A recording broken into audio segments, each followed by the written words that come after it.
tarde, tudo bem? Muito obrigado pelo convite, né? Muito obrigado por ter aceito o nosso convite.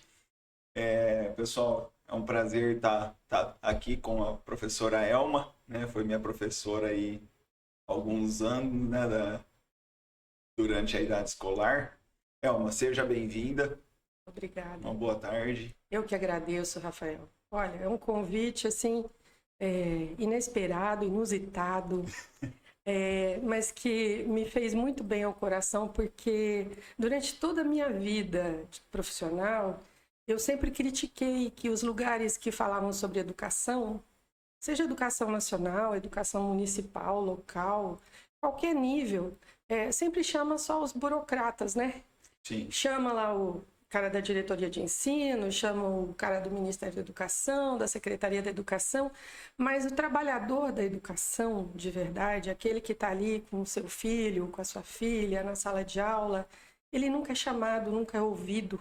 Sim. Sempre tem alguém para falar, seja sindicato, seja patrão, seja quem for. Mas o professor mesmo, de verdade, nunca teve. Tanto que com os meus colegas eu sempre falava assim, por que eles não chamam a gente para dar uma opinião? Né? E graças a Deus eu pude ter essa oportunidade, graças a você. Vai ter várias. Elma, vamos lá, vamos aos assuntos que a gente tinha pontuado. Deixei aberto, mas... Uhum. Elma, fala um pouco pra gente da sua formação trajetória, escolar, sua trajetória. Então, eu nasci em São Caetano do Sul, né? Morei em São Paulo bastante tempo, meu pai e minha mãe moravam lá. Depois, por conta de trabalho, meu pai se mudou para Diadema, eu morei lá há muitos anos. E conheço ali a região do ABC, Jabaquara, Vila Mariana, morei muitos anos, morei 28 anos da minha vida em São Paulo. Quando eu estava no ensino médio, que na época ainda se chamava segundo grau, a gente ainda era regido por outra legislação, havia a possibilidade de você optar por um curso profissionalizante, né? E como eu estava numa escola pública e a minha escola tinha o magistério, eu falei para minha mãe assim, eu vou fazer o magistério porque eu posso começar a trabalhar, já é uma profissão, eu posso sair do colegial e já trabalhar, porque a necessidade de todo mundo que vem da classe trabalhadora é justamente essa, eu tenho que me sustentar e tenho que procurar isso bem cedo. Muitos pais já falavam isso com seus filhos, assim que eles começavam a ter noção de que era difícil o sustento da família, né? Só que eu entrei no magistério, assim, não porque alguém falasse assim, eu tenho um sonho de ser professora e tal, né? Mas eu fui fazendo e me inteirando, gostando daquilo, né? Aquele negócio, eu entrei e não sabia muito bem o que era e gostei. Aí eu prestei concurso na prefeitura, passei. Antes disso eu tinha trabalhado em banco, tinha trabalhado em empresa, mas eu consegui passar. Quando eu tinha 20 anos, eu consegui passar no concurso ainda para dar aula para pré-escola. Lá em Diadema era educação infantil, né? E eu comecei a fazer faculdade de geografia, que é a minha formação, por conta de uma professora que me encantou quando eu estava no ensino médio. A gente sempre fala, né? Tem um professor que te encanta. Sim, e te direciona para uma determinada área, que você descobre que você tem aquela paixão. Então, tem um professor que te conquista, né? E essa professora, para mim, ela era, assim, genial. E aí eu comecei a fazer geografia, dando aula já para os pequenininhos. E um dia surgiu a oportunidade de eu, como estudante ainda, trabalhar na rede pública estadual, né? Dando aulas em substituição de geografia. Foi a primeira vez que eu entrei numa sala de aula para dar aula para o pessoal do Ensino Fundamental 2. 8ª série, 7ª série, né? E eu me lembro que eu cheguei em casa depois da primeira aula que eu dei nessa escola, né? E eu falei para minha mãe, descobri o que eu gosto na vida, é de dar aula de geografia. É a minha paixão.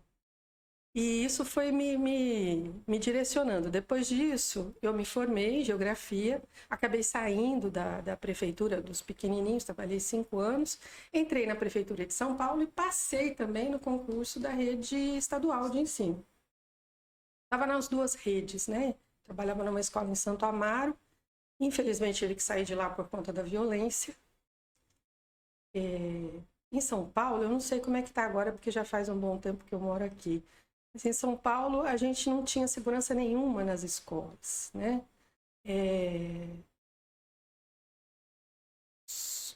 Como é que eu vou te falar? Todo mundo da bandidagem, digamos assim, podia entrar dentro da escola. Podia entrar, comer merenda, podia atrapalhar a aula, podia ocupar a quadra, né? Eu tive colegas de educação física que trabalhavam armados para que fossem respeitados na hora que eles fossem dar aula de educação física na quadra. E essa escola minha em Santo Amaro, ela tinha um problema porque ela não era dentro da favela, digamos assim. Ela era fora, então ela não tinha proteção nenhuma. Era a zona de ninguém. Até que chegou uma hora que ficou perigoso realmente para a gente trabalhar lá.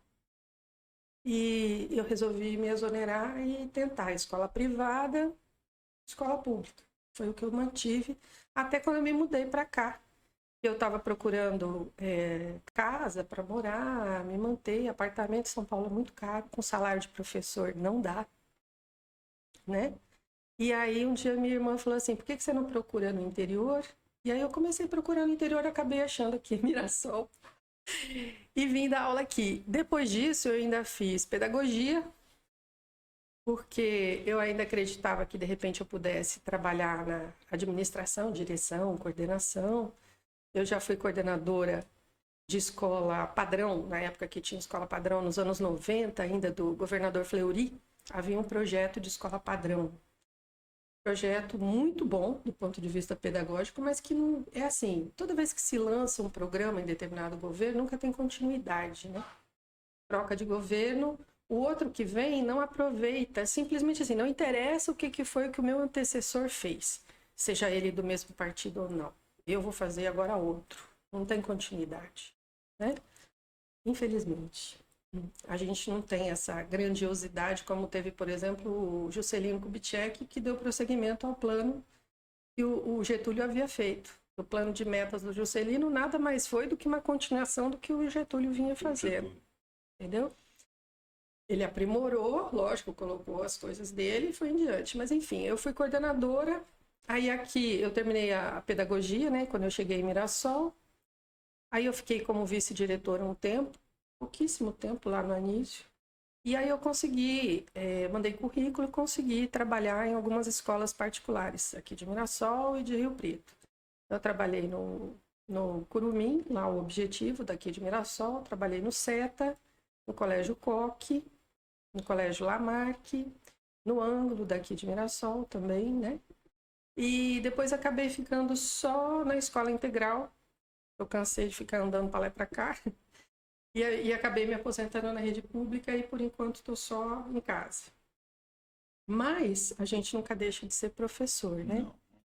E nesse meio tempo ainda fiz uma especialização em Geografia Urbana aqui pela Unesp, né? Então eu tenho uma pós-graduação. E professor é aquele que está sempre estudando, está sempre tá se atualizando. Qualquer área, né? Tá o tempo inteiro, não...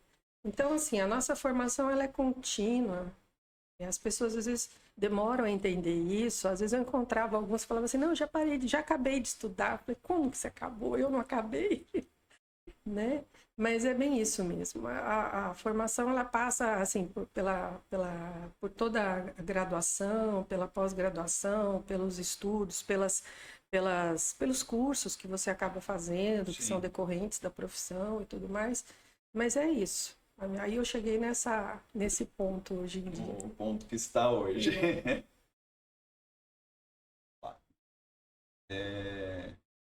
Elma, qual que é a realidade do ensino público de hoje? Olha, é triste. É triste. É triste. Eu vou te contar o que eu já passei, o que eu já vivi, o que eu já vivenciei em sala de aula. Uma das coisas mais tristes que aconteceram na minha vida, em termos profissionais, foi quando a gente começou a receber aluno, isso porque eu dou aula no ensino fundamental 2 e ensino médio, né? Atualmente. Nós começamos a receber, tanto aqui no Edmur, quando eu dava aula aqui no Edmur, ou lá no Anísio, alunos que chegavam no 6º ano, totalmente analfabetos. Entendeu? Isso não começou agora. Nós tivemos um choque por volta de 2011, 2012, em que nós tínhamos, no caso aqui do Edmur, na época, nós tínhamos 4 salas, 4 turmas de 6º anos, uma média de 32, 35 alunos por turma, e dava para a gente juntar dessas 4, pelo menos 40 alunos analfabetos. Você pode dizer assim, alguns poderiam ter laudo, algum problema neurológico, algum problema de desenvolvimento, né, algum problema cognitivo. Dá para contar nos dedos quantos que chegam para nós nessa situação, de você falar assim, não, esse aluno tem um problema, ele tem autismo num grau médio, vai. Ele tem um síndrome de Asperger, ou ele, né? Isso são casos pontuais, não é a maioria da população e não afeta, e a gente tem uma assessoria para trabalhar com esses alunos, para incluir, para que eles possam acompanhar na medida da capacidade de cada um e explorar aquilo que eles podem produzir. Mas não, nós tínhamos alunos que poderiam ter sido alfabetizados e que, na minha cabeça, desde então, porque nós passamos a receber isso, a gente começou a questionar. Por quê? Porque eu sou especialista em geografia, minha colega é especialista em inglês, o meu colega é especialista em história.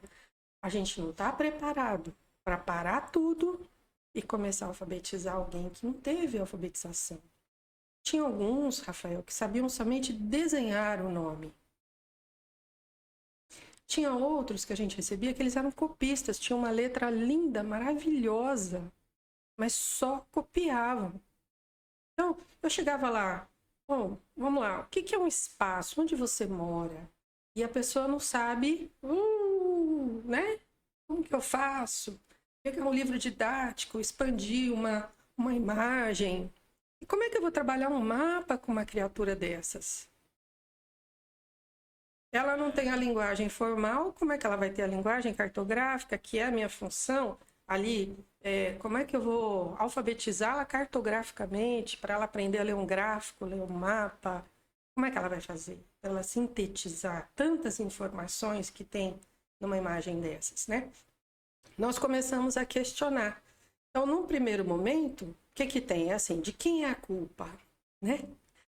Nós estamos querendo resolver o problema. E nessa trajetória que eu estava nas 2 escolas, nós chegamos a questionar o pessoal da prefeitura, o departamento de educação, o pessoal da diretoria de ensino. Porque quando a gente foi questionar a diretoria de ensino, é porque não é só aqui em Mirassol, não é um problema único, exclusivo nosso. É uma coisa que está acontecendo que nós temos que abrir o olho, né? Porque também chega na minha mente assim, como é que um pai, uma mãe, uma avó, um avô, seja lá quem fica com essa criança, não percebeu que ela não sabe ler e escrever? Entendeu? Porque a primeira coisa que faz quando começa a já ir à escolinha, que você sabe que vai levar tarefinha, que a professora avisa, olha, tá lá no, sei lá, no primeiro ano, na pré-escola, lá na última etapa, fala assim, olha, pai, mãe, comecinho do ano, eu falo, seu filho esse ano vai levar tarefinha todo mês, todo dia para casa, né? Maternal já tem. Você já olha, já faz junto, já vai dando as dicas. A criança lá com 4 anos, 5 anos, ela já identifica a letrinha do nome dela, a primeira coisa. Minha filha tem 3 e já identifica. Né? Essa aqui é a letra do meu nome, né? E a sociedade, como fica diante de uma situação dessas? Porque esse atraso que esse aluno sofreu, eu não sei se ele vai conseguir repor. E é uma coisa básica, né? Então, nós temos, por esse lado, né, essa questão de uma rede não conversar com a outra. Por exemplo, eu não tenho ideia como professora da rede estadual, de como é que aquele aluno que eu recebi no 6º ano, como que ele veio. Eu não tenho contato com a professora que trabalhou com ele, com o material que a prefeitura utilizou. Para eu chegar lá, por exemplo, lá no 5º ano, o aluno teve aula de História e Geografia no município, a professora deu tal ênfase, viu tal material. Eu sei em que ponto que ele parou para dar continuidade. Como eu não sei, o que eu faço? Eu começo ali como se ele não soubesse nada e parto do zero, né? E vai contra, porque aí eu tenho que descobrir da onde que meu aluno está, para onde, né, que eu vou direcionar, como que eu vou começar, como é que vai ser minha abordagem. Não existe um contato. Quando as escolas eram integrais, assim, que você entrava lá na primeira série e ia até o colegial na mesma escola, Sim. Antes de separar as redes, você até tinha um contato. Eu tive muito contato com colegas minhas do ensino fundamental 1, que iam para o 2 e que a gente sabia. Na escola particular a gente tem isso direto, mas até mais próximo, né? Eu com as minhas colegas lá no CETA, lá, em todos os colégios que eu trabalhei, a gente tinha um contato direto com as professoras do Fundil. E outra, tem um material, né? Você Exato. sabe e você sabe aonde que você vai. Você vai, e daí para trás não já tem foi uma dado. quebra, não tem uma quebra. E o aluno que tem algum problema, que tem alguma dificuldade, você também já sabe. Olha, esse aluno aqui, ele precisa disso, ele tem déficit de atenção. Mas é uma coisa leve, você pode tratar dessa forma. A professora que ficou com ele ali já sabe. Se a gente tivesse esse contato, se houvesse essa convivência, mas não há. Não há contato algum. Triste, né? É totalmente distante. Triste. Né?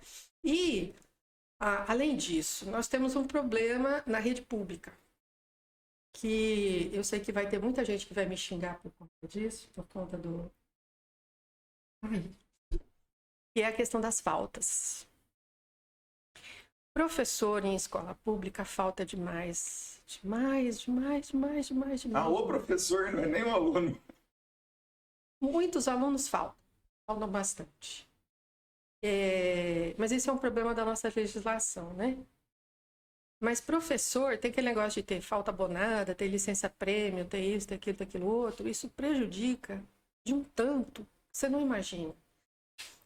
Você faltar uma vez que houve um imprevisto, acontece no serviço de qualquer um. Sim. Né? Então você tem alguém ali para ele cobrir, para ele substituir, que sabe o que você está dando, um professor da sua área, vai lá, te substitui e fica numa boa. Né? Isso acontece muito nas escolas particulares. A gente tem uma outra estrutura. Na rede pública, não. Então, por exemplo, vamos supor, seu filho ficou doente, você precisou faltar, que você foi levá-lo ao médico, ele teve que fazer lá um tratamento de emergência, aconteceu alguma coisa, você não pôde ir. Tem um outro professor da sua área que vai lá e dá aula para os seus alunos no seu lugar e já sabe onde você está, em que lugar você está, o que você está explicando e tal. Na rede pública isso não acontece. Né? Eu tive alunos do 3º colegial, por exemplo, um ano, que eles estavam se preparando para Enem, para a Saresp, que é a avaliação. E a professora de Química teve problemas e tirou licença mesmo, licença médica, né? E não vinha ninguém para o lugar dela, porque não tinha professor para substituir o professor de Química na diretoria. Entendeu? Ninguém pegou essa licença. Ela tirou, acho que 3 meses, uma coisa assim, que ela estava doente realmente, e não tinha ninguém para substituí-la. Então, cada dia vinha um professor substituto de uma disciplina diferente. Até que teve um dia que um aluno, querido aluno, o professor entrou e era uma professora de português. E ela resolveu dar aula da disciplina dela, porque na coordenação falaram assim, ó, você entra e dá a sua matéria. Ela vai fazer o quê também? Ela não tem... o aluno que estava cansado, porque eles tinham uma boa professora de português, eles não tinham nada em atraso em português e literatura, simplesmente explodiu, falou assim, não vou fazer nada não. Eu quero aula de química. Eu não tenho aula de química, a gente não tem aula de química, eu não quero aula de português. Nós já temos, a professora de português está aí. Sabe? Então, são coisas assim que vão passando e passa aquele ano, o aluno não teve aula. foram 3 meses sem ter um professor para substituir a professora que ficou de licença médica. Pensa o prejuízo, né? E além dessas faltas, né, nós temos um problema também, no caso aqui de São Paulo especificamente, na rede pública, na rede privada não, que é a promoção automática. Né? Isso já faz tempo, desde 96, 97, nós temos uma promoção automática na rede pública. Tanto que eu tive vários alunos da rede particular que os pais tiravam do particular para colocar na pública para que ele pudesse passar de ano. Entendeu? Entendi. Então é assim, não interessa o que você faça ou deixe de fazer, você será promovido. Né? Vamos supor que você, como aluno, você falte demais. Você não vai. Eu tive alunos no 9º ano aqui do Anísio, tinha alguma turminha que era assim, eles escolhiam que dia da semana que eles iam à escola. Se eles essa semana eles fossem na quarta, na semana que vem eles iriam na quinta. E assim eles iam pulando. Não há um engajamento desses adolescentes. É outro problema que existe com relação quando você fala em educação. E quando você pega a literatura de educação, todo mundo fala de criança. A criança aprende, a criança tem curiosidade, a criança tem prontidão. Você pode motivar a criança realmente é ativa, curiosa. A curiosidade de uma criança vem de pouquíssima. Ela pega um detalhe aqui e fala assim, nossa, por que esse biscoitinho é diferente desse? Sim. E daí você pode puxar 1001 ganchos, como dizia Rubem Alves. Chega perto de uma criança de 7, 8, 9, 10 anos, ela tem uma prontidão para aprender que é uma coisa impressionante. Coisa diferente você vai ver com um adolescente que já tem outros interesses na vida dele. Que já tem os hormônios aflorando na sua pele, né, tal, ele tem outros interesses. E dependendo da história de vida que esse adolescente tiver também, como que é a estrutura familiar, que é uma coisa que pesa demais para que a educação realmente se dê, né, com efeito, essa motivação dos adolescentes não é a mesma coisa que de uma criança, e tem muito pouca literatura em cima disso. Então você tem assim, você diz assim para um adolescente hoje, olha, eu tenho um videozinho que eu vou passar na aula para vocês hoje, que ele tem 3 minutos, que hoje em dia você não pode passar mais fio. Nenhum documentário, não pode passar. Não pode? Não, porque a primeira atitude que tem, quando você diz assim, gente, olha, nós estamos estudando determinado assunto e nós vamos ver um videozinho curtinho de 3 minutos, 2 minutos, para ilustrar o que vocês viram em aula, para a gente poder discutir, para a gente aprofundar, seja lá o que for. Eles se debruçam sobre as carteiras e faz de conta que está dormindo. É falta de respeito. Né? Eu já tive 90% dos meus alunos debruçados nas carteiras. 90%. É falta de... Entendeu? E aqui no Edmur tem câmera em todas as salas. E eu me lembro que um dia a inspetora de aluno falou assim, Elma, como que pode? Isso não pode, todo mundo com a cabeça baixada. Eu falei assim, o que eu vou fazer? 11h30 da manhã, última aula do período da manhã, né? No caso, antes, o horário que tinha antes, eles saíam 12h10. Última aula do período da manhã, você está falando sobre globalização, você está falando sobre conflito Israel-Palestina, 3º colegial, e o pessoal debruçado na carteira. Entendeu? Não tem interesse, não tem. É muito difícil motivar. E tem um outro problema agora, Rafael, que é até interessante a gente falar, que é o excesso de tela, né? Sim. O excesso de tela. Já vi estudos a respeito, psiquiatras falando, psicólogos falando, neurocientistas falando, porque assim, quando a gente nasce, o nosso cérebro ele ainda não está totalmente formado, né? Ele vai terminar suas conexões, sinapses neuronais, toda aquela coisa, aos 3 anos de idade. Então, do nascimento até os 3 anos, por exemplo, a gente pode, de repente, dependendo do estímulo até que essa criança tiver, se ela tiver nascido, por exemplo, com um grau de autismo 1, mais levezinho, ela pode até nem manifestar isso, porque o cérebro dela pode fazer outras sinapses, outras conexões, outros caminhos, dependendo de como essa criança foi estimulada, até aos 3 anos de idade. Coisa que não vai acontecer ou pode piorar se eu deixar a tela na mão dessa criança. Entendeu? Então, hoje em dia, a gente tem um excesso de telas prejudicando o desenvolvimento, a comunicação, o vocabulário. Os jovens de hoje, eles têm um vocabulário muito pobre. Você fala uma palavrinha diferente, não precisa nem ser muito rebuscada. Você fala assim, isso é distinto disso, é diferente. Eles, distinto, professora? Que é distinto? Né? Aí você faz uma comparação para mim, faz uma analogia. Não vai sair. Isso para aluno do ensino médio. Isso é nível básico. Eles têm um vocabulário muito reduzido, né? O uso excessivo de redes sociais faz com que as pessoas praticamente não escrevam mais, né? Eu tenho sentido isso com as pessoas próximas a mim, que às vezes eu falo assim, ó, por favor, não me mande áudio. Escreva mensagem. Se você quiser falar comigo, me ligue. Mas não me mande áudio, a não ser que seja assim muito urgente e você realmente não tenha condições de escrever. E eu noto que as pessoas têm uma dificuldade imensa de se comunicar por escrito. Porque mesmo pelo WhatsApp, você pode mandar uma mensagem, escrita, né? Da forma correta. Detalhadinho e tal.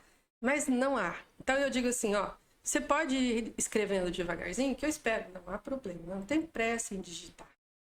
E você vê nos jovens de hoje uma afobação que aumenta até essa ansiedade, porque eu tenho que mandar, e aí ao invés de eu escrever, eu vou trocando por símbolos, eu vou colocando só uma letra, como acontece no inglês, por exemplo, né?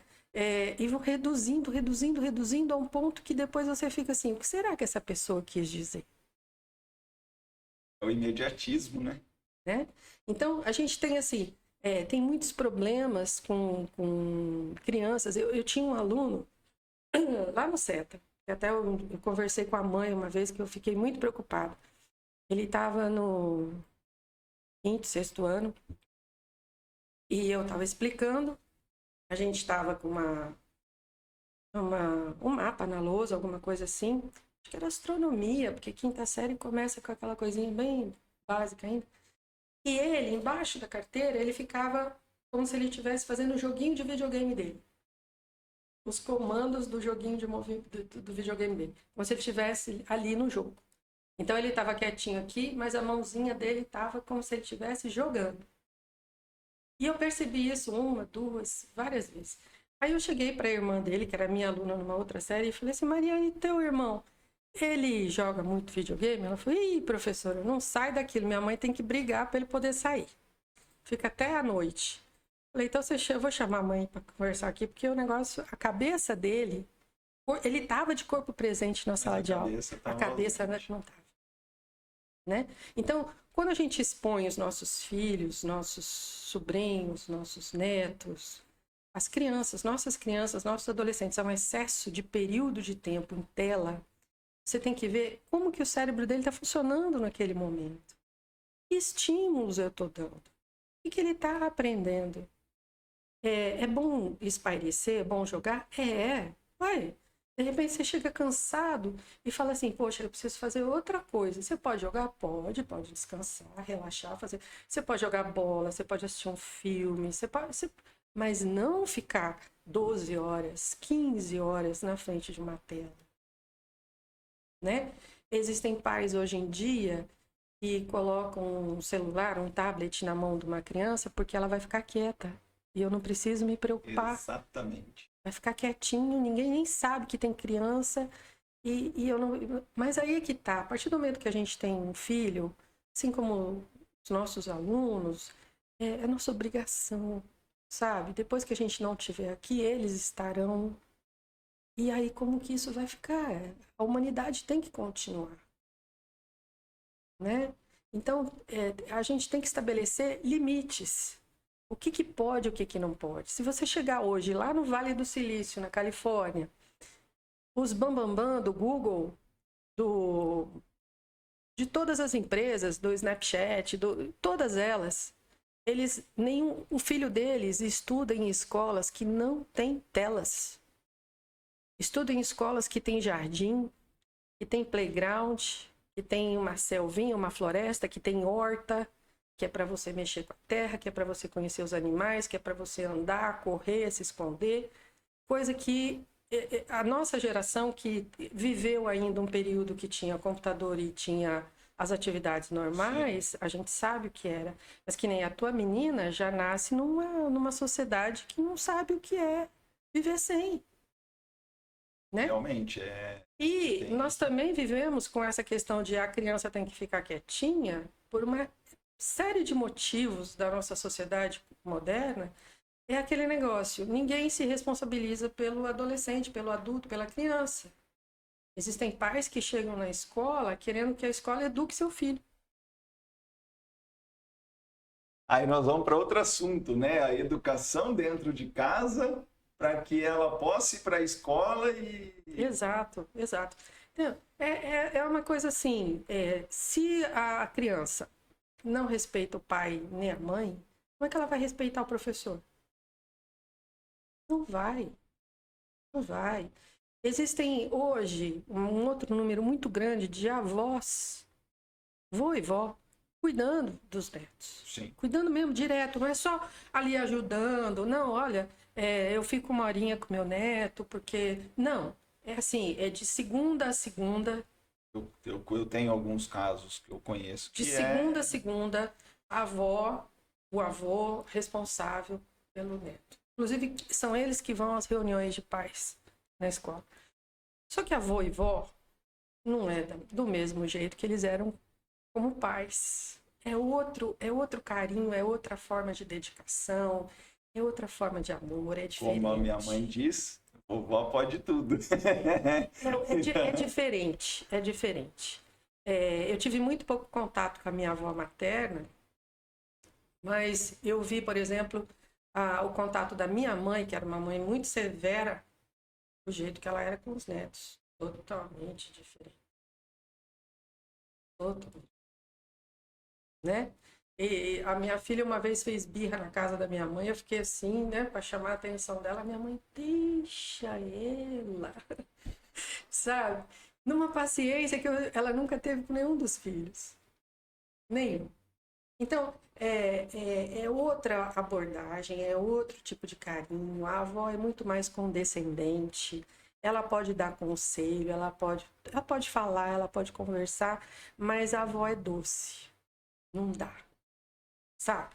Pai e mãe tem que ter sua função. Eu sei que todo mundo trabalha, todo mundo chega cansado em casa, todo mundo tem seus problemas, às vezes enfrenta um dia difícil no serviço, às vezes é um trabalho estafante numa fábrica, né? A gente sabe do trabalho de cada um. Mas a partir do momento que você tem um filho, você tem que ter um tempo para ele.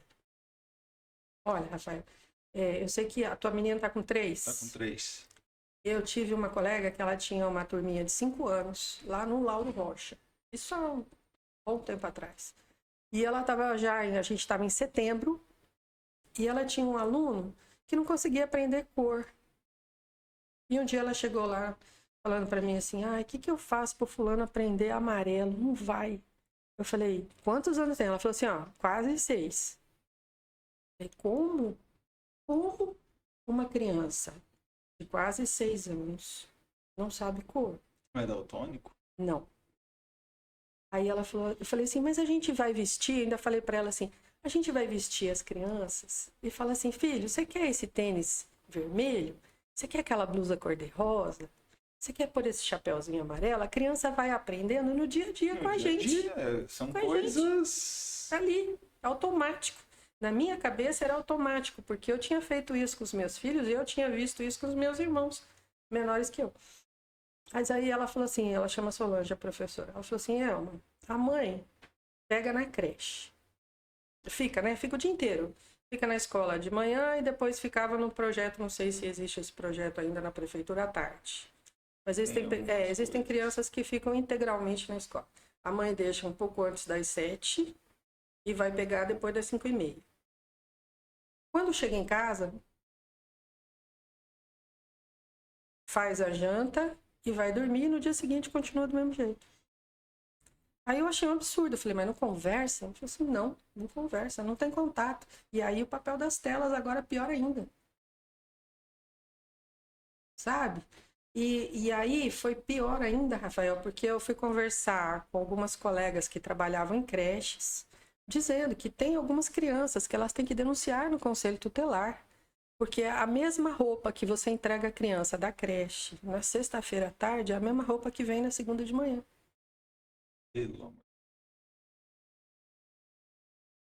Tem isso também, né?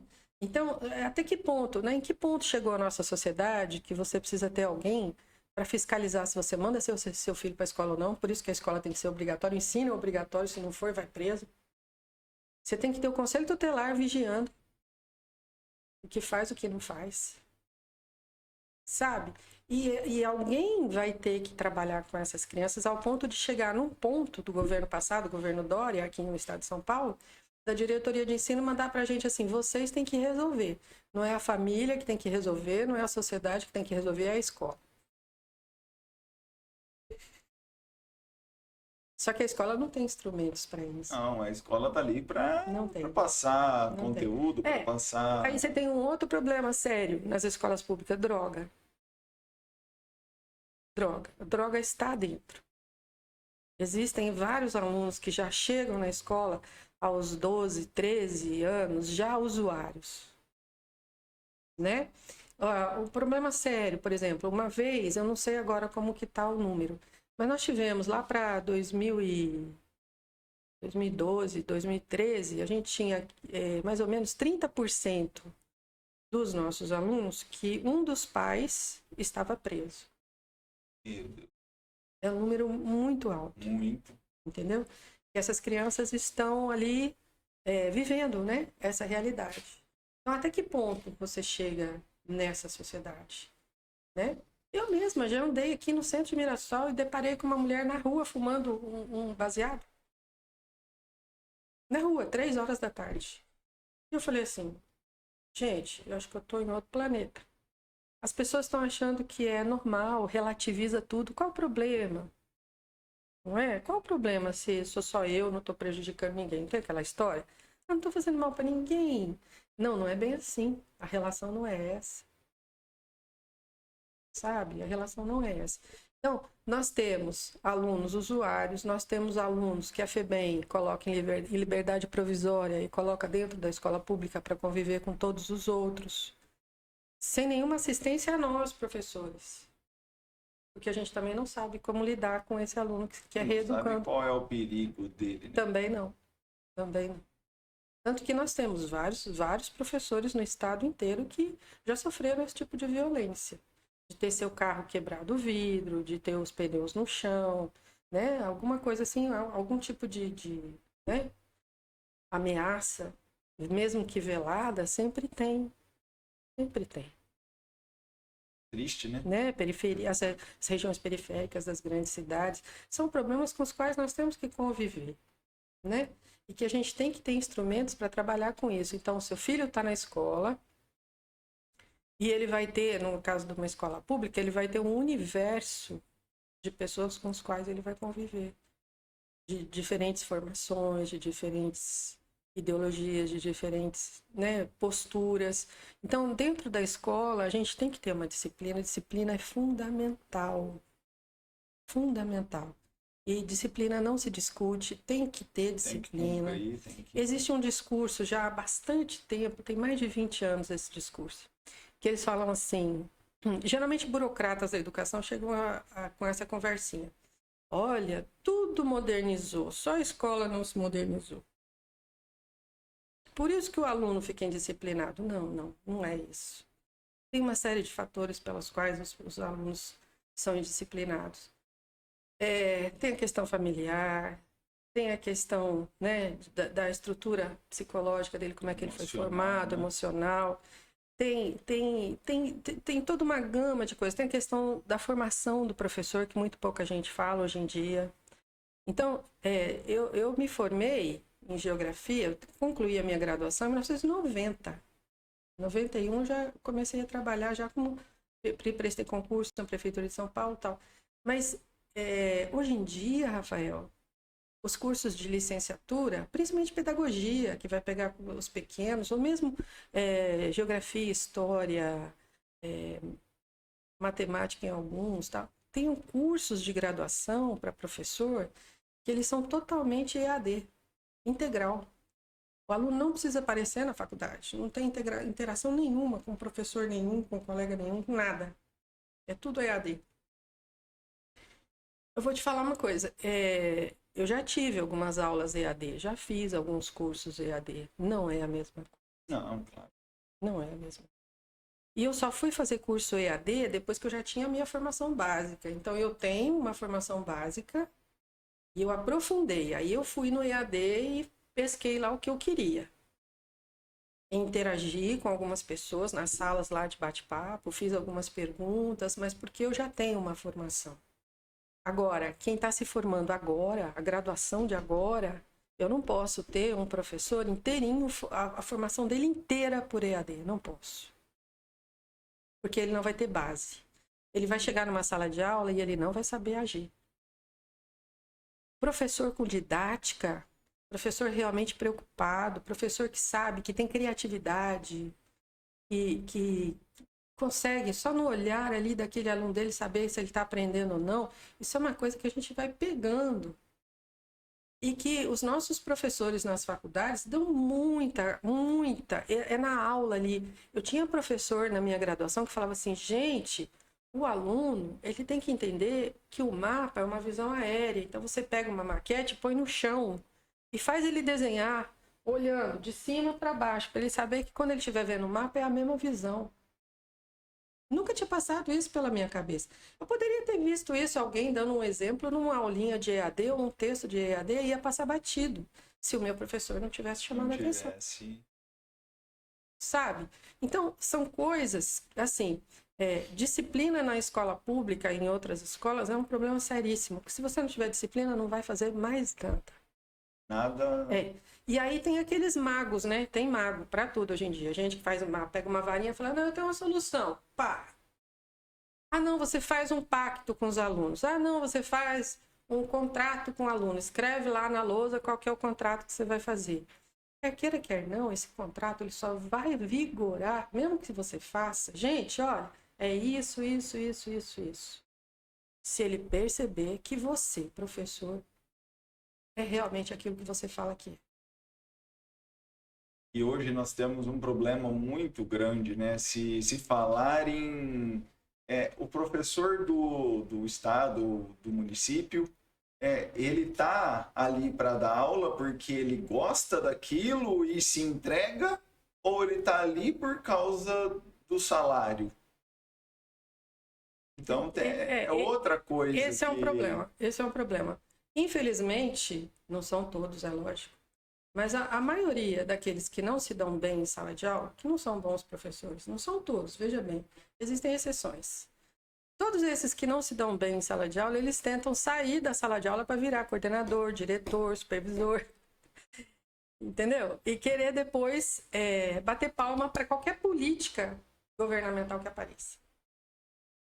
É impressionante que, assim, entra governo, sai governo, esse pessoal que está na burocracia, eles batem palma pro projeto que vem. Nunca tem crítica. Fala assim, gente, não é possível. O que saiu estava errado, o que entrou vocês também, vocês apoiavam. O que entrou também está fazendo uma coisa, vocês também continuam batendo palma. Não é possível, só para se manter no seu cargo. Modismo. Entendeu? Em todas as profissões existem os bons e os maus profissionais. Isso aí vai existir. Mas, por exemplo, na educação, parece um negócio de gente encostada. Sabe? Eu sei que é duro eu, como professora, falar isso, mas eu vi muita gente que estava ali encostada. Eu vi uma colega minha de matemática que nunca corrigiu uma prova. Ela falava, o quê? Aí eu não acreditei, eu fui perguntar. Ela dava aula no primeiro colegial que eu também dava. E eu falei para os alunos assim, mas a professora não entrega prova corrigida para vocês? Não. Vocês não sabem que exercício vocês erraram, acertaram? Não.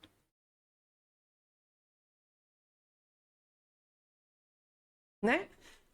Alguns desses meus alunos do 6º ano, eu perguntava assim, o que a professora do 5º ano fazia? Ela passava cópia.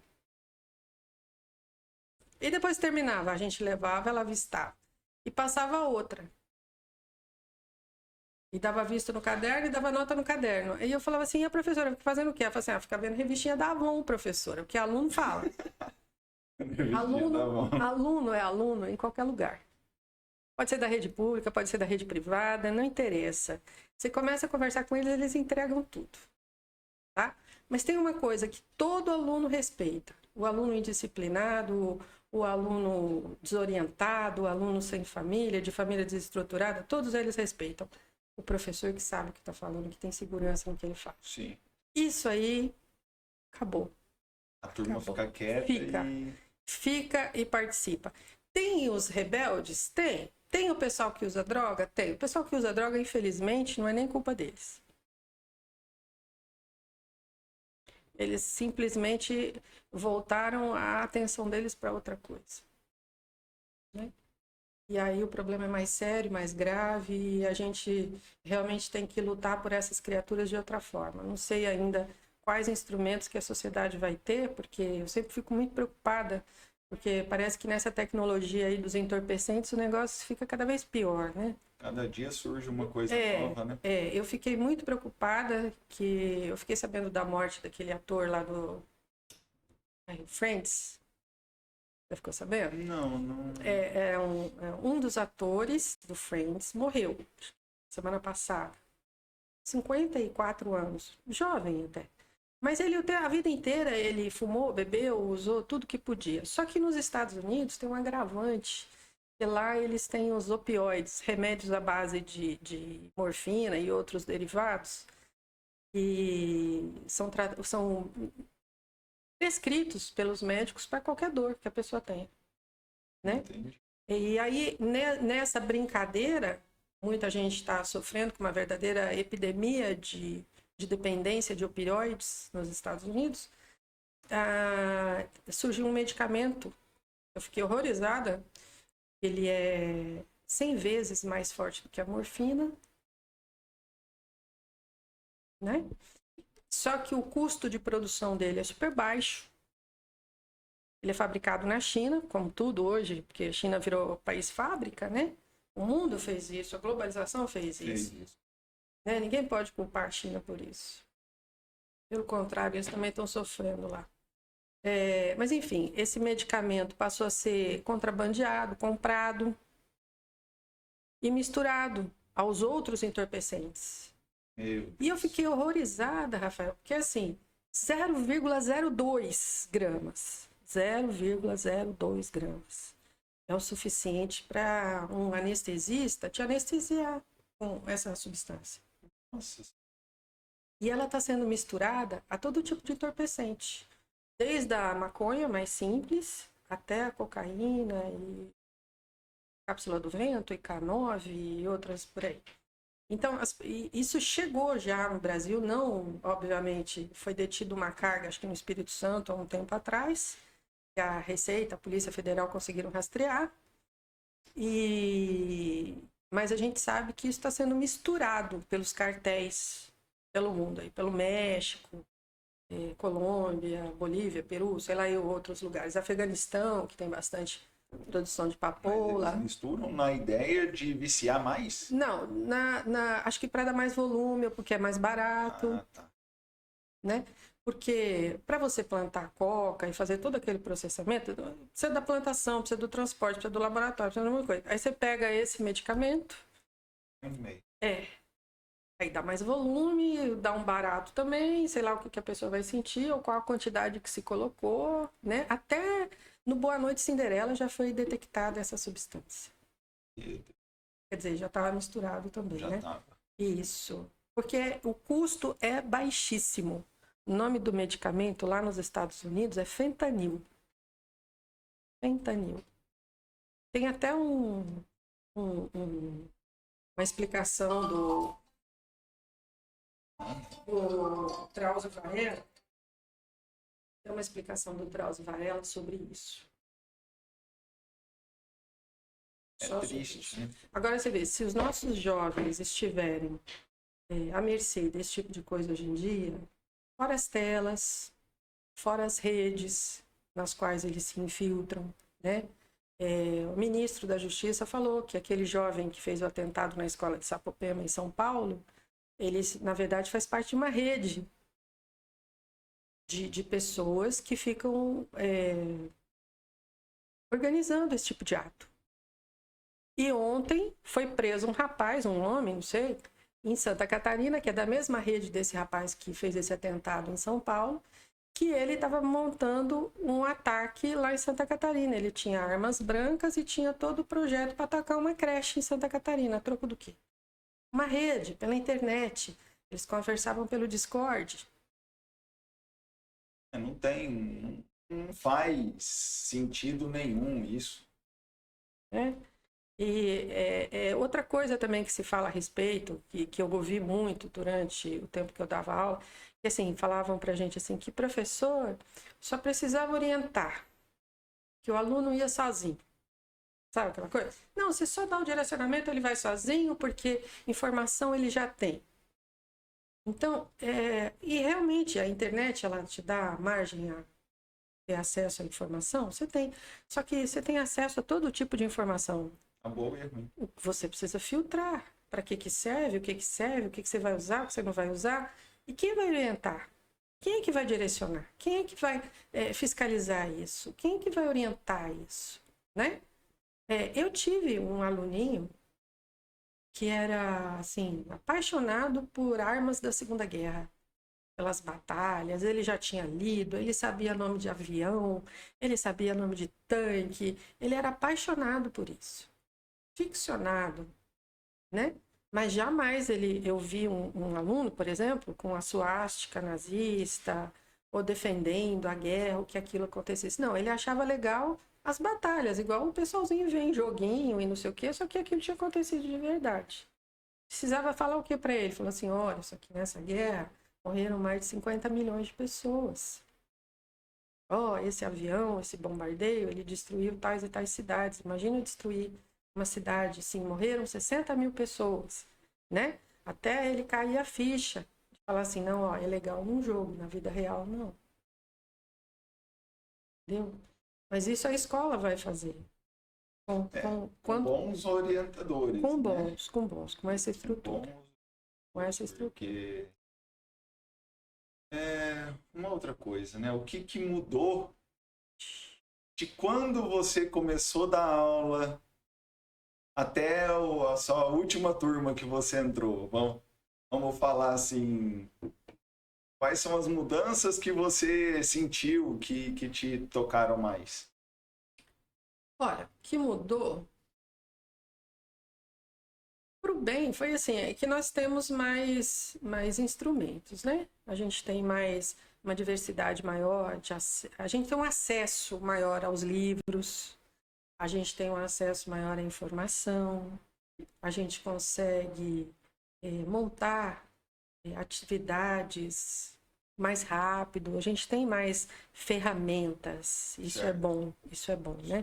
Então, eu me lembro quando eu dava aula para pré-escola que eu fazia as fichinhas com os nomes dos meus alunos para eles aprenderem a escrever o nome, fazer letrinho, aquela coisa toda, em fichinhas de cartolina, e recortava e fazia, passava no mimeógrafo porque a gente não tinha xerox, né?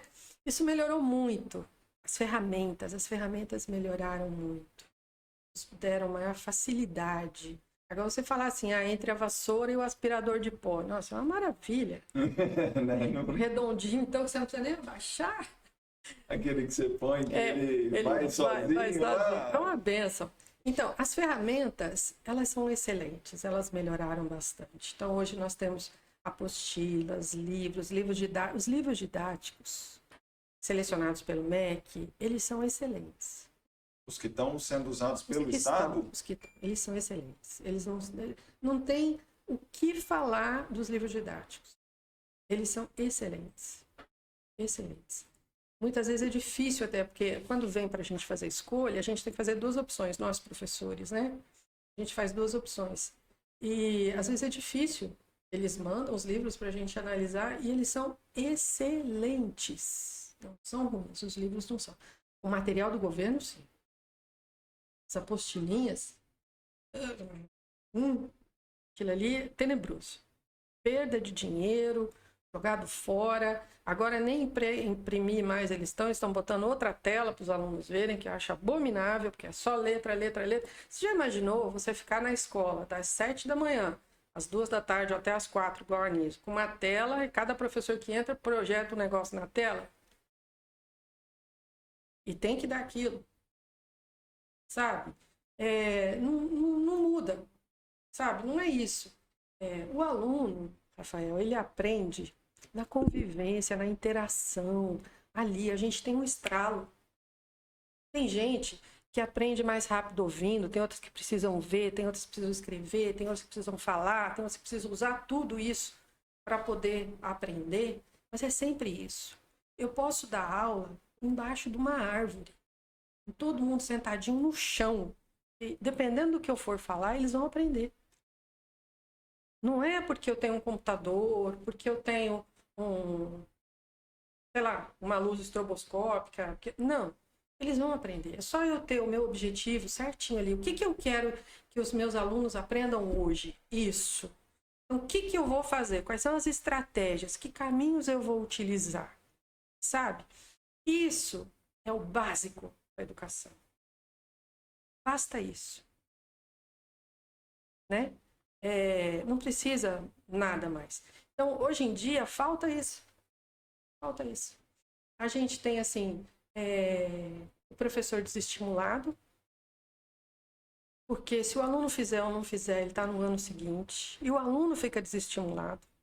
Porque um aluno já virou para mim e falou: professor, no ano passado eu não fiz nada e eu passei de ano. Eu não fiz nada. Não, mas é ele que está perdendo, né? Ele não sabe. Ele não tem essa consciência. Ele não sabe que é ele que está perdendo. Ele não tem essa consciência. Assim como eu já tive um aluno que escreveu um monte de palavrão na prova. Palavrão mesmo. Escreveu palavrões na prova. Eu passei um exercício no caderno. Ele escreveu um monte, que quando eu fui vistar, eu vi. E aí eu chamei a mãe falou assim: mas o caderno é dele, a prova é dele. A mãe não viu nada de errado. Tem isso também. Então, se a mãe apoia, como que o professor vai... Um aluno que já tinha passado por todas as escolas daqui de Mirassol, públicas e particulares. Então, você vê que o problema, né? Onde que tá? Tá certo que é uma exceção. Mas o problema não é a escola. É uma exceção. Mas, assim, o que está melhor hoje? Hoje está melhor as ferramentas, para todo mundo, eu acho. O trabalho de todo mundo. Quem pode trabalhar home office, que vai economizar combustível, que pode ficar em casa, que pode fazer, né, as coisas melhor. Quem pode trabalhar mais próximo, quem tem acesso à internet, quem tem acesso à informação. Então, fica tudo mais prático para nós. Mas, por outro lado, nós perdemos essa interação social, esse contato humano, essa questão das atividades físicas. O nosso corpo não foi feito para ficar parado. Por isso que todo mundo tem um monte de problema de dor aqui, dor lá, dor lá, dor lá, dor lá. E depois quer anestesiar essas dores com remédios e outras substâncias. Ou procurar prazer e satisfação em outras coisas que poderiam ser conseguidas na própria vida, no dia a dia. A vida é dura, mas tem os seus momentos. Então, a educação, ela é basicamente o contato entre o professor e alunos entre si, professor e professor. Isso é o que dá assim, uma vontade maior em cada um. A ligação, né? Isso. Eu vou te falar. Na escola de tempo integral, eu não sei se ainda existe nos moldes que eu trabalhei, mas havia uma disciplina que era uma eletiva, que os alunos escolhiam quais que eles queriam fazer. Então, durante o período semanal, além das matérias obrigatórias do currículo, os professores poderiam montar aulas, por exemplo, preparatório para o Enem, astronomia, fotografia, sabe, coisas assim que possam estimular a criatividade, que você vai utilizar conhecimentos de matemática, de português, de ciências, né? Enfim, Você vai utilizar ali as habilidades que você precisa desenvolver, só que fazendo outras atividades. Pode estar numa horta, pode estar numa eletiva de moda, de arquitetura. Tinha um pessoal que trabalhava com maquetes, fazendo arquitetura, trabalhava muito matemática, né? E eu trabalhei numa dessas eletivas, astronomia, porque eu sou viciada em astronomia. E aí, eu me lembro que eu e a minha colega, nós éramos em duplas, nós trabalhávamos em dupla, minha colega de matemática. Nós tínhamos quase 53, 54 alunos dentro da sala. Alunos de 8º e 9º ano.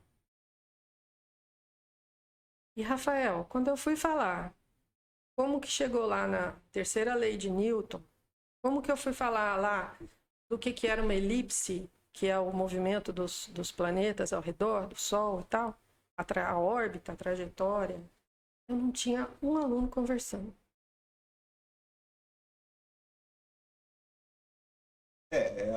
Você entendeu? Vamos dizer assim, é o interesse do aluno. O aluno levantou a mão, eu quero ter aula de astronomia com elas. Ele entrou na minha aula, ele senta lá, professora, o que nós vamos ver hoje? E eles sabiam que eles tinham isso hoje. Isso acontecia nas outras também. Nas outras, não estou falando especificamente da minha. Mas os alunos que estavam lá na moda, eles tinham que fazer roupas com material reciclado. Que roupa que nós vamos construir? Qual vai ser o modelo? O que nós vamos colocar? Como que vai vestir? Os alunos que estão trabalhando lá com ilusão de ótica. Faz aquelas figuras que dá a impressão de ter profundidade, que está em 3D e tal. E você, na verdade, está no 2D, né? Isso tudo deixa todo mundo assim, nossa, o professor que trabalhou com robótica, professor que trabalhou com decifrar enigmas, vamos decifrar enigmas matemáticos, enigmas filosóficos, tal. Então, tudo isso vai fazer com que ele desenvolva essas habilidades. Entendeu? São todas as coisas. Isso é uma coisa boa. Isso é uma coisa boa que foi colocado. É interessantíssimo se pudesse aprofundar, se tivesse material, se tivesse salas apropriadas. Porque todo mundo fala de investimento em educação, mas eu não sei aonde vai esse investimento. Então, é outra coisa que parece que entra presidente, entra governador, sai governador.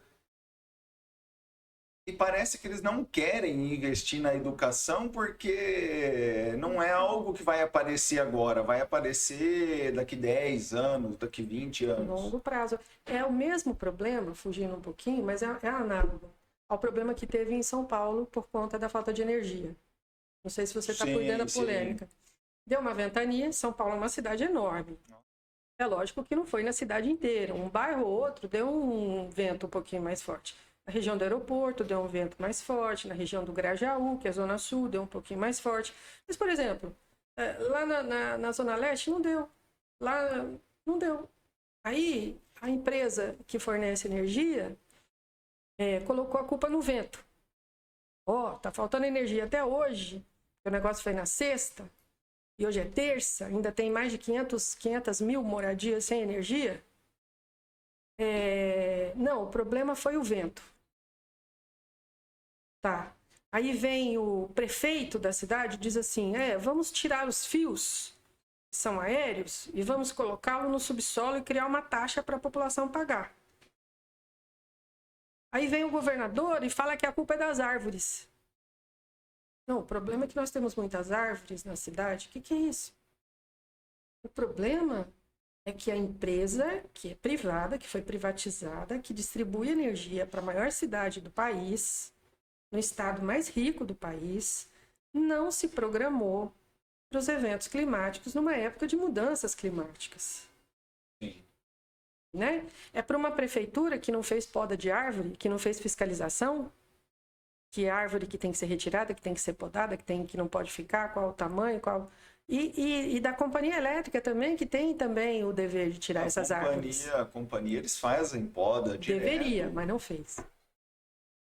Então, e agora fica aquele negócio, né? Empurra. Aí fica o jogo de empurra. Em vez de falar a culpa é minha, eu errei. E vamos resolver. O que vai acontecer? A população que está sem energia, ela vai ser ressarcida?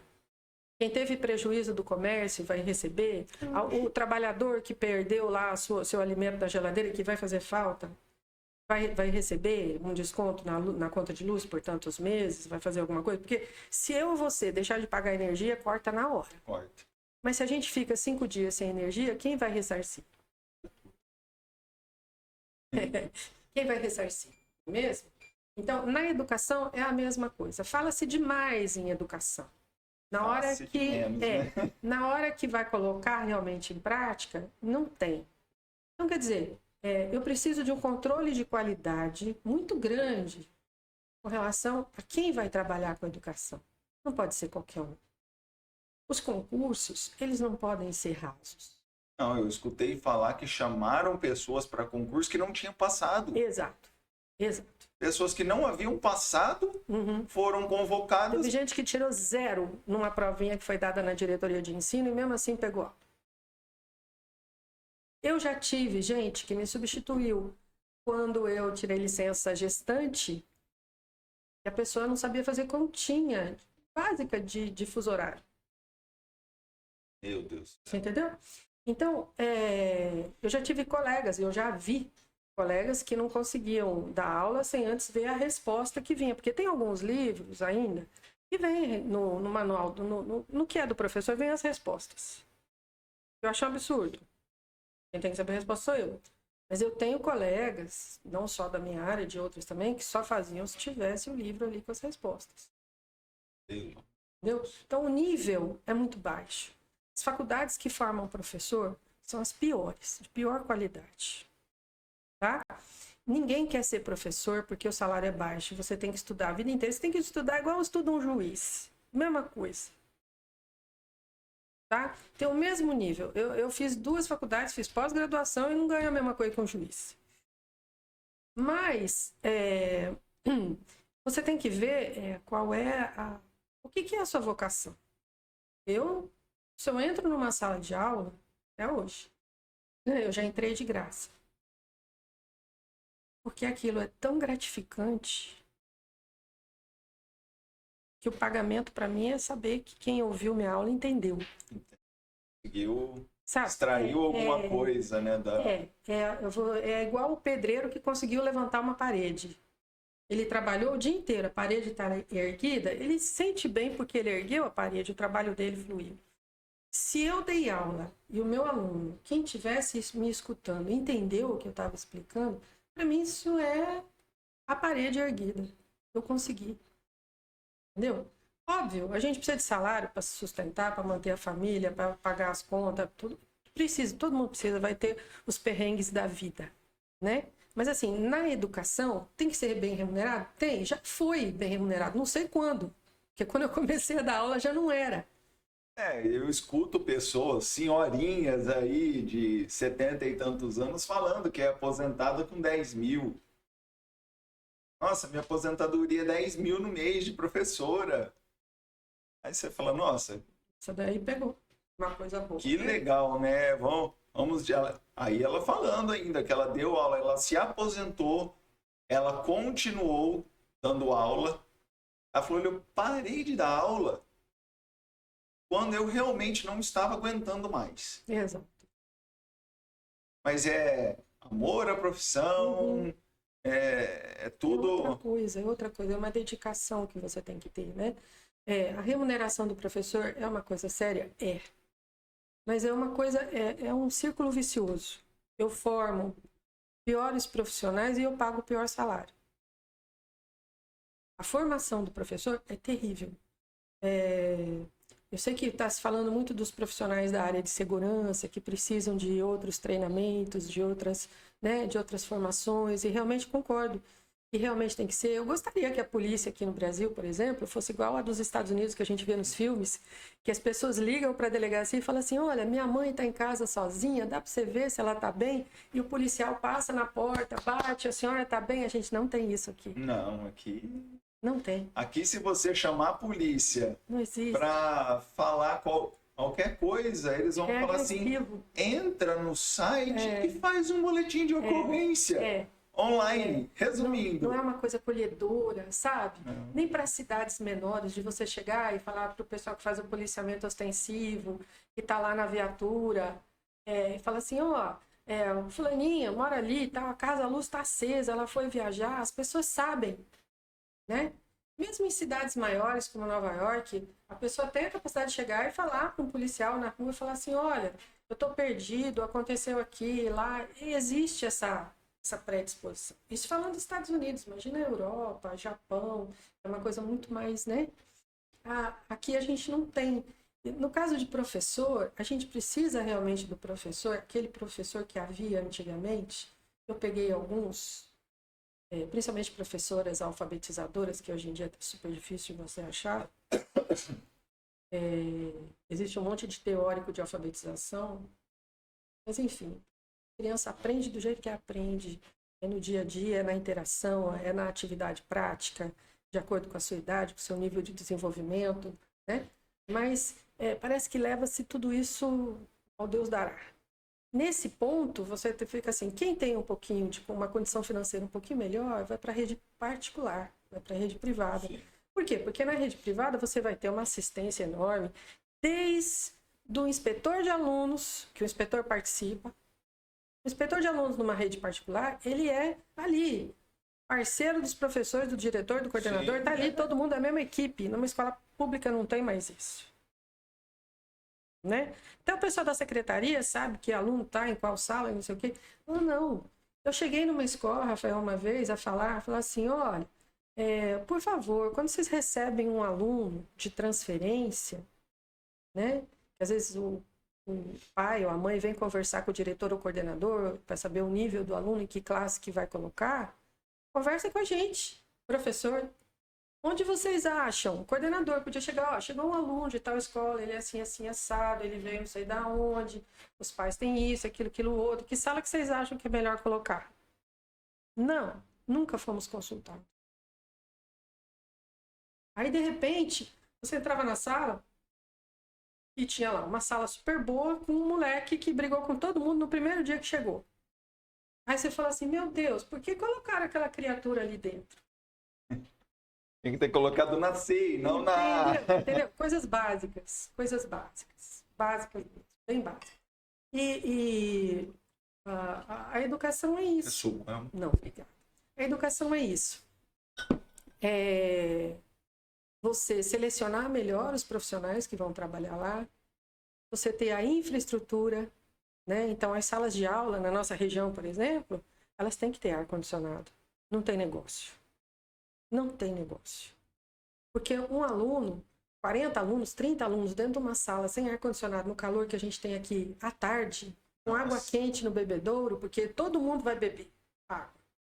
O bebedouro, ele não vai ficar com água gelada. Eles vão beber água quente.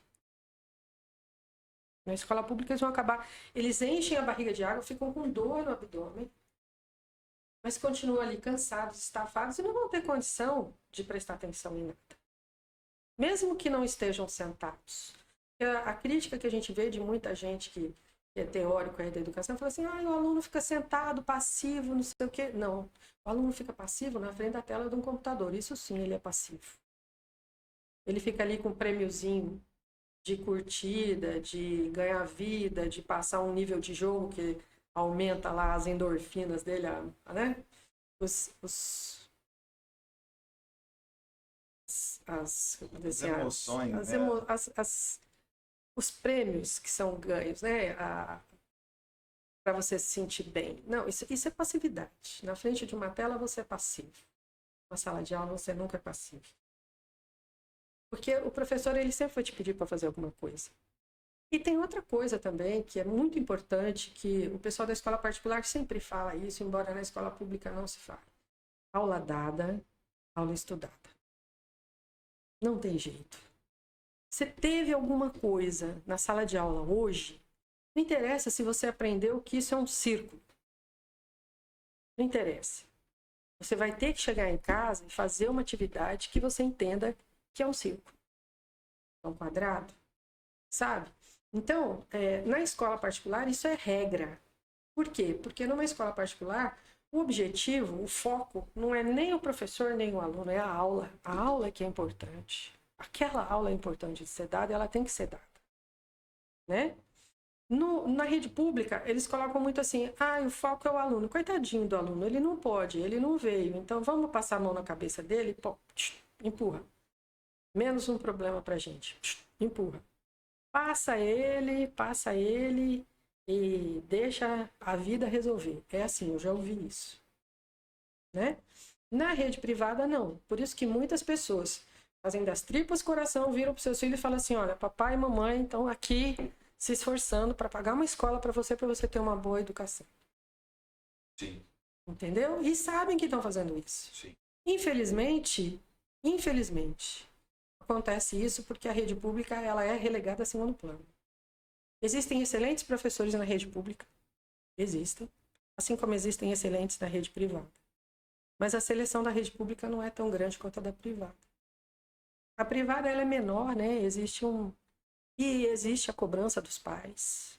Os pais estão ali cobrando. Sim, eles estão cobrando e está sendo investido um valor, né? Exato. Então, vamos dizer, o dono da escola vê o aluno como um lucro.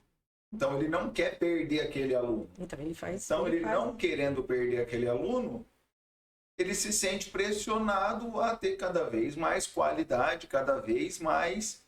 E é bom, isso aí Sem dúvida. É uma coisa muito boa. Só é uma pena que a gente não tenha isso na rede pública. O ideal, o sonho seria você ter o filho de um banqueiro e um filho de operário na mesma escola com o mesmo nível de ensino. Mas, infelizmente, a gente não tem. Não tem. A rede pública, ela não tem. Cada governante que entra coloca uma política, às vezes é boa, às vezes não. Às vezes é tirada, às vezes não. Às vezes, sabe? Quando manteve-se o PSDB em São Paulo, eu achei que ia manter a mesma política, porque era o mesmo partido, e não foi assim.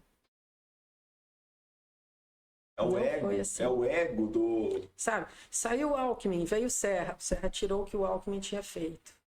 Saiu o Serra, veio o Alckmin de novo, voltou com outras coisas. Saiu o Alckmin, veio o Dória, outra coisa. Sabe? Então, assim, não há continuidade. A infraestrutura das escolas públicas é péssima em termos de quantidade de funcionários, né? Tem escola que tem uma escola do tamanho do Anísio e 2 faxineiras para lavar banheiro em todos os intervalos, para limpar a escola, para limpar vidro, vidraça. É lógico que não limpa. Não dá. Não limpa, né? Não sei. Inspetor de aluno também é aquele negócio, um para cada não sei quantos mil alunos, sabe? Isso não existe. O coitado do inspetor de aluno não consegue dar conta. Né? Se tiver uma reunião, se o professor sair e falar assim, olha aqui minha sala que tem um pai lá me esperando, ele não, se tiver qualquer outro problema na outra sala, não tem outro funcionário para ele.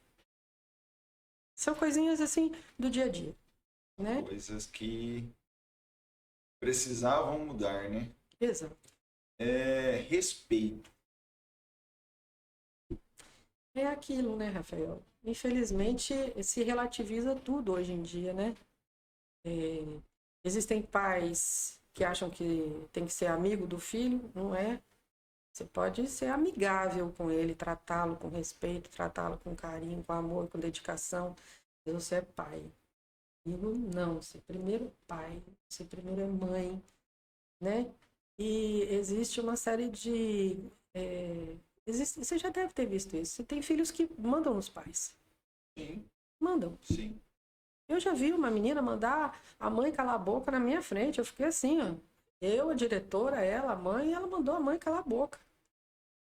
E a mãe ficou quieta. A mãe obedeceu. Menina de 13 anos. Ela denunciou a mãe no conselho tutelar, dizendo que a mãe tinha batido nela, sendo que ela tinha apanhado das amigas, que ela ficou até tarde da noite na rua. É umas coisas assim... adolescente, né? Tudo bem, adolescente apronta, mas respeito é algo que está faltando muito, né? Nós vivemos uma divisão da sociedade, com brigas políticas, brigas ideológicas, gente que começou a brigar porque tem religião diferente, porque tem um gosto diferente. Ai, eu gosto de camarão, o outro eu não como. Um é vegano, o outro é carnívoro. Gente, sabe?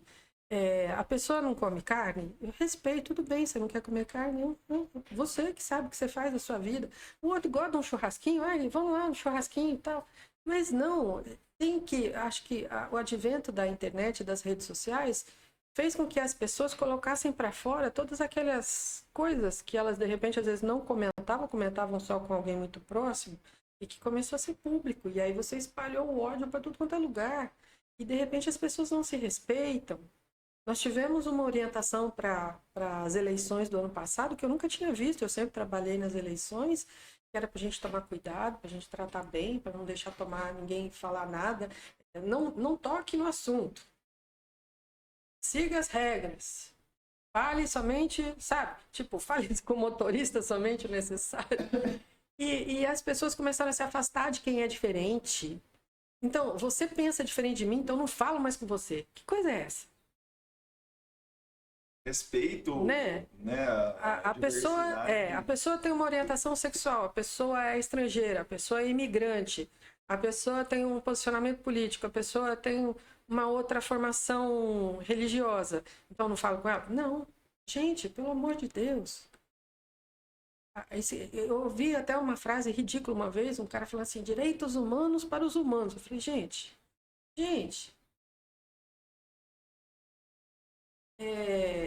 o respeito é básico, né?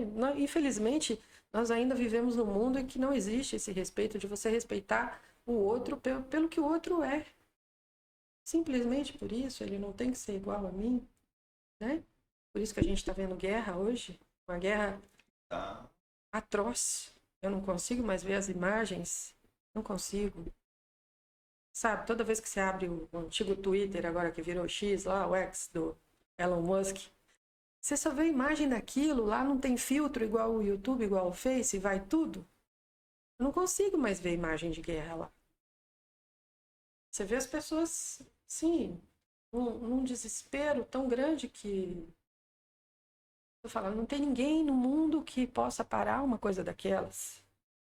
As instituições não valem nada. Enfim, é preciso uma redação do Enem para falar sobre o trabalho feminino em casa, que ninguém respeita, do cuidado que a mulher tem com o marido, com os filhos, com a comida, com a casa, né? E que sempre teve, que a minha mãe teve, que a sua teve, que as nossas avós e todas as mulheres que trabalham nas suas casas no mundo inteiro, trabalham fora, trabalham dentro, e que demorou para os homens acordarem e falar, não, isso aqui também é minha obrigação, porque eu também moro aqui dentro, mas não são todos. E aí ainda tem gente que vem questionar, mas isso era tema de redação? Tem que ser, porque até hoje não foi falado.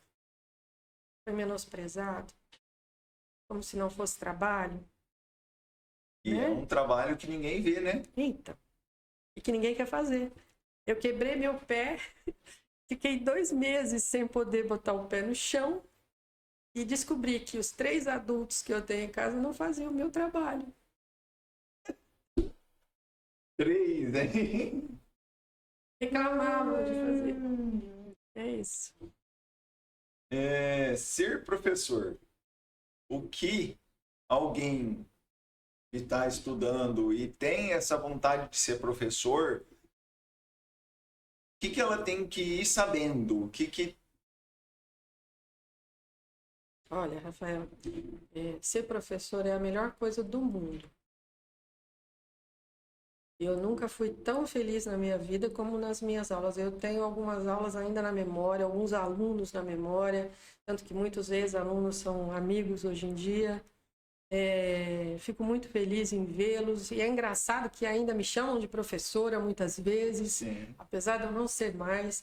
Mas para quem quer ser professor, quem já foi picado pelo bichinho, já sente aquela energia, porque é uma energia que a gente tem muito grande de ter contato com os alunos, sejam eles de que faixa etária sejam. Pode ser até um professor universitário, embora os universitários eles sejam mais frios, mas tem as exceções, né? Mas quem quer ser professor, a orientação é assim, siga a sua intuição, né? Procure a melhor formação, não se contente com pouco. Procure fazer todos os cursos que estiver ao seu dispor. Leia todas as obras que forem necessárias. Procurar as melhores universidades, os melhores centros, que é onde você vai encontrar quem possa te orientar da melhor forma. E ser professor é ser professor 24 horas. Você dá a sua aula e vai para casa pensando nos alunos que você não conseguiu atingir. Né? É isso. Vamos agora a um outro assunto.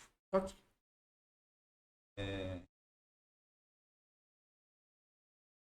Dia 20 de novembro, né, se comemora a consciência negra.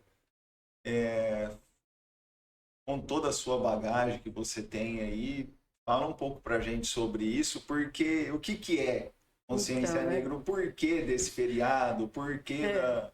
É até difícil a gente ter que ter um feriado desse, né? É impressionante. Olha, a história do Brasil, ela passa por mais de 300 anos de escravidão. Isso, infelizmente, nós tivemos um grande nome da nossa história, que foi Rui Barbosa, que ele achava que a gente tinha que apagar isso da nossa história.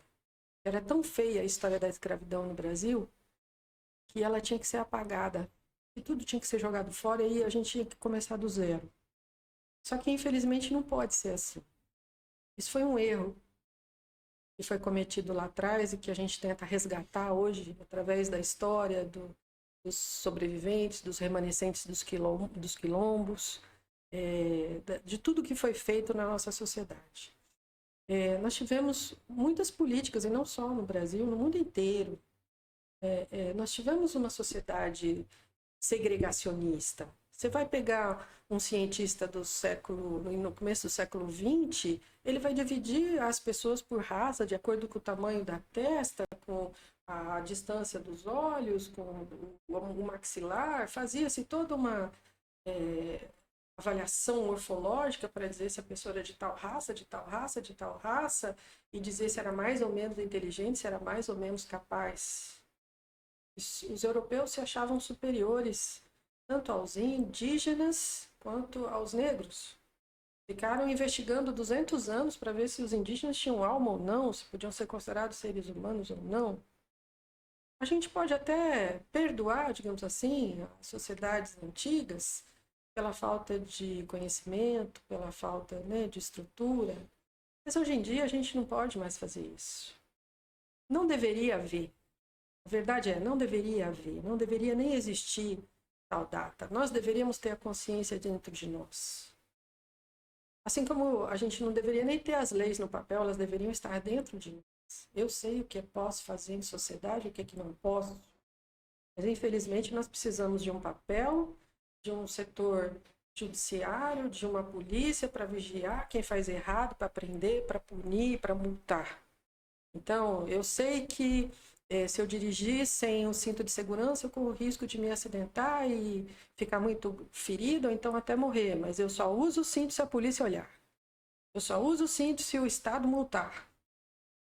Nós temos um posicionamento muito infantil, muitas vezes.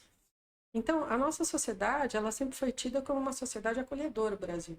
Nós acolhemos imigrantes de todos os lugares do mundo, italianos, espanhóis, sírio-libaneses, japoneses, todos eles sofreram demais, se a gente for analisar a história friamente, sofreram demais com o Brasil. Quando os primeiros imigrantes italianos chegaram para trabalhar nas lavouras de café, os senhores de fazendas, eles queriam bater nos imigrantes do mesmo jeito que eles surravam os escravos. Os italianos disseram, não, pera lá, a gente não veio aqui para apanhar. Nós não vamos trabalhar aqui sob maus tratos. Tivemos problemas enormes, imensos, até essa população ser totalmente acolhida. Né? E os negros, que foram trazidos aqui para cá à força.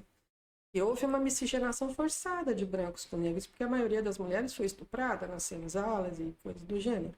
E quando houve a abolição, eles simplesmente abriram as senzalas e falaram, fiquem na rua e se virem. Como se virem? sem estudar, sem uma família, sem um trabalho, ninguém nas lavouras mais queria contratá-los. Foi uma situação terrível quando você estuda história. Mas a história do Brasil, ela precisa ser revivida, analisada. A gente tem que fazer filmes, novelas, séries daquilo que aconteceu com a gente, do mesmo jeito que os americanos fizeram os filmes de Bang Bang, que contam como é que foi a expansão para o Oeste. Nós também precisamos disso aqui. Precisamos dizer como é que foi Canudos. Precisamos que as pessoas entendam que isso faça parte do nosso dia a dia, do nosso cotidiano. A consciência negra, na verdade, ela não, é um feriado em que a gente mantém a data, em que a gente reforça essa data, porque, infelizmente, nós ainda temos pessoas que acham que uns são superiores aos outros. Não bastou a Segunda Guerra, com toda aquela hecatombe que o Hitler proporcionou, de raça superior, e quem é inferior eu mato, elimino, da forma brutal que foi eliminado nos campos de extermínio, nós ainda temos gente que pensa daquele jeito, infelizmente. Eu não sei quando a gente vai conseguir tratar diferente. Mas na minha época, quando eu comecei a procurar emprego lá nos anos 80, ainda tinha nos jornais os anúncios de emprego, assim, que a moça que fosse ser recepcionista, ela tinha que ter boa aparência. Boa aparência, leia-se que não seja negra. E na época eu era tão inocente que nem isso eu sabia que era. Até o dia em que eu saí com a minha melhor amiga, que é negra, nós duas fomos procurar emprego e a gente foi a um banco fazer um teste. E o rapaz que me entrevistou, em salas separadas nós estávamos, o rapaz que me entrevistou fez toda a entrevista, fez todas as perguntas e tal. E aí, ao final, ele me disse para não procurar emprego mais com a minha amiga, porque eu poderia não ter o meu pedido atendido de emprego por estar junto com ela, porque ela não teria o seu emprego atendido. Entendeu? Então, essa consciência, ela é necessária, porque o respeito que a gente falou antes, ele ainda não existe, né? A educação, aquela que vem de dentro, ela ainda não existe. Eu entender que o que acontece com você, que é um ser humano como eu, me machuca tanto quanto fosse em mim. Não consegue se colocar no lugar. Não, essa do empatia, outro, né? essa empatia, ela não existe. Então, quer dizer, hoje as pessoas se veem obrigadas a ter uma empresa diversa, a colocar na televisão papéis para os atores negros, colocar modelos de diversas etnias nas suas propagandas, nos seus sites, nos seus logos, né? Então, você entra lá no Banco do Brasil, todo dia a foto de uma pessoa diferente, uma pessoa com características indígenas, características orientais, características negras, branco, interessa, gordinho, magrinho, todos nós somos seres humanos. Então, eu tenho que obrigar a sociedade a estabelecer essas cotas, a fazer essa diversidade, porque senão ela colocava lá, não, só aparece aqui para fazer ficha, para fazer entrevista, se você tiver boa aparência. Felizmente Né? Mas eu acredito que nós vamos educar nossos filhos de uma maneira humana, para que isso mude, né?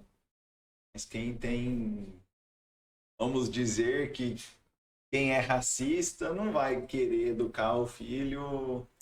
Às vezes Então, muda. Às vezes, parte da... às vezes o filho começa a ter uma visão diferente de acordo com o lugar onde ele vai conviver, né? De acordo com o lugar onde ele vai conviver. Se você estiver numa escola diversa, se você estiver com amigos diversos, professores diversos, o motorista de um ônibus, a tia da cantina, cozinheira da escola, se todo mundo for acolhedor, se todo mundo estiver ali trabalhando, ela vai crescer nesse ambiente diverso. E se ela tiver um pai, uma mãe, eu acredito que os dois é muita má sorte, mas se ela tiver, ela vai começar a se perguntar por que será, né? que meu pai ou minha mãe tem essa postura, sendo que a pessoa, né? Então, mas é isso, Rafael. Eu acho que nós precisamos olhar o nosso semelhante com os olhos de quem vê realmente o seu outro eu. É como se Deus tivesse se dividido, um pedacinho dele tivesse dentro de você, e outro pedacinho tivesse dentro de mim, e o próprio Deus pudesse se ver quando a gente se olha. Elma, muito obrigado. Foi um momento muito bom aqui, um papo muito... Gostaria de agradecer. Eu que agradeço. Falei demais, né? Não, ixi. A gente fala demais. Muito obrigado. Eu que agradeço.